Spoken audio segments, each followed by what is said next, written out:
I honestly believe that history will be kinder to me.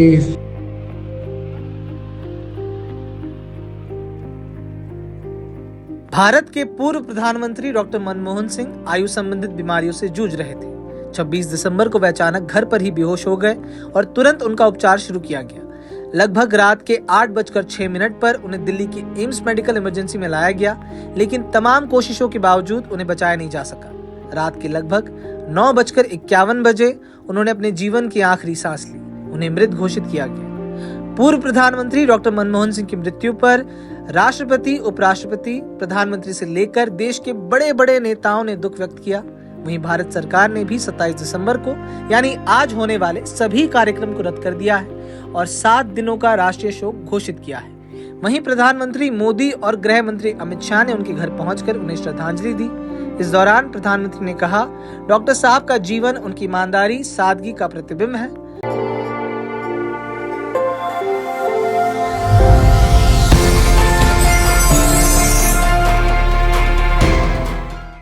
पूर्व प्रधानमंत्री doctor Manmohan Singh का अंतिम संस्कार पूरे राजकीय सम्मान के साथ किया जाएगा।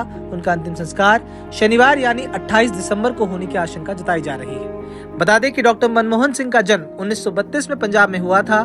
2004 से 14 तक लगातार 2 बार भारत के प्रधानमंत्री रहे। वैसे तो पूर्व प्रधानमंत्री डॉक्टर मनमोहन सिंह को लेकर कई चुटकुले बनाए जाते हैं, लेकिन ये वास्तविकता नहीं है, क्योंकि डॉक्टर मनमोहन सिंह एक अर्थशास्त्री थे जिन्होंने भारत के प्रधानमंत्री के रूप में 2 कार्यकालों तक अपनी सेवाएं दी। I honestly believe that history will be kinder to me than the contemporary media or for that matter the opposition parties in parliament.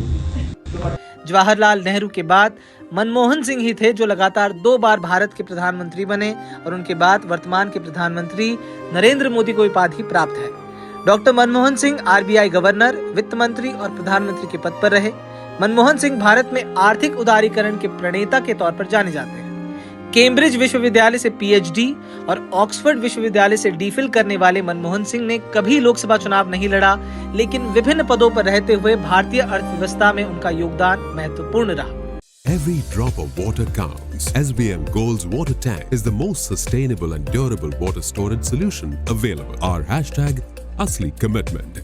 साल 1985 में राजीव गांधी के शासनकाल में मनमोहन सिंह को भारतीय योजना आयोग का उपाध्यक्ष नियुक्त किया गया था। वह इस पद पर 5 सालों तक रहे, जिसके बाद उन्हें 1990 में प्रधानमंत्री का आर्थिक सलाहकार बना दिया गया। इसके बाद जब पीवी नरसिम्हा राव पीएम बने तो उन्होंने डॉक्टर मनमोहन सिंह को 1991 में वित्त मंत्रालय का स्वतंत्र प्रभार सौंपा था। मनमोहन सिंह वित्त मंत्रालय के सचिव, भारतीय रिजर्व बैंक के गवर्नर और विश्वविद्यालय अनुदान आयोग के अध्यक्ष भी रहे। साल 2004 से 2014 के बीच यूपीए 1 और यूपीए 2 सरकार में वे प्रधानमंत्री पद पर बने हुए थे। पूर्व प्रधानमंत्री डॉक्टर मनमोहन सिंह के निधन से पूरे देश में शोक छाया हुआ है। I honestly believe that history will be kinder to me than the contemporary media or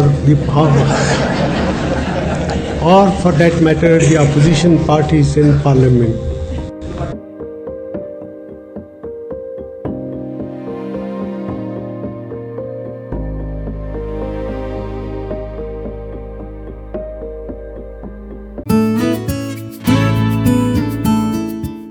We are the dreamers, the achievers, and the leaders. Come join us today.